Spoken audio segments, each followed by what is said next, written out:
भगवद गीता भारतीय ज्ञान, दर्शन और धार्मिक साहित्य का एक महत्वपूर्ण ग्रंथ है। यहाँ कुछ तथ्य दिए गए हैं। 1. संस्कृत में रचना।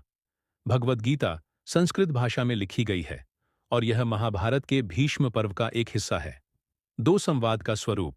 गीता का मुख्य स्वरूप एक संवाद का है, जिसमें भगवान श्री कृष्ण और अर्जुन के बीच का संवाद प्रस्तुत किया गया है। 3. कुल 700 श्लोक।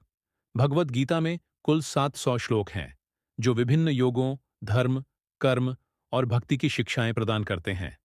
चोर धार्मिक और दार्शनिक दृष्टि। गीता में न केवल धार्मिक तत्व हैं, बल्कि यह जीवन के व्यावहारिक पहलुओं पर भी प्रकाश डालती है, जैसे कि कर्म, आत्मा और मानव जीवन का उद्देश्य। 5. योग के सिद्धांत। गीता में विभिन्न योगों का वर्णन किया गया है, जैसे कर्म योग, भक्ति योग और ज्ञान योग, जो जीवन के विभिन्न पहलुओं को संतुलित करने में मदद करते हैं। 6. विश्वसनीयता।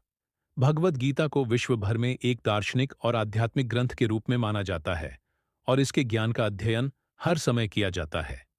7. अर्जुन के संकट का समाधान। गीता का संवाद उस समय प्रारंभ होता है जब अर्जुन युद्ध से पहले घबराते हैं और श्री कृष्ण उन्हें मार्गदर्शन करते हैं। 8. अपना धर्म निभाना। गीता का एक महत्वपूर्ण संदेश है कि व्यक्ति को अपने धर्म और कर्तव्यों का पालन करना चाहिए, भले ही परिस्थितियां कठिन क्यों ना हो। 9. निष्काम कर्म।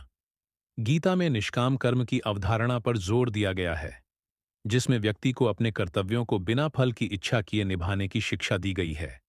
10. वैश्विक प्रभाव।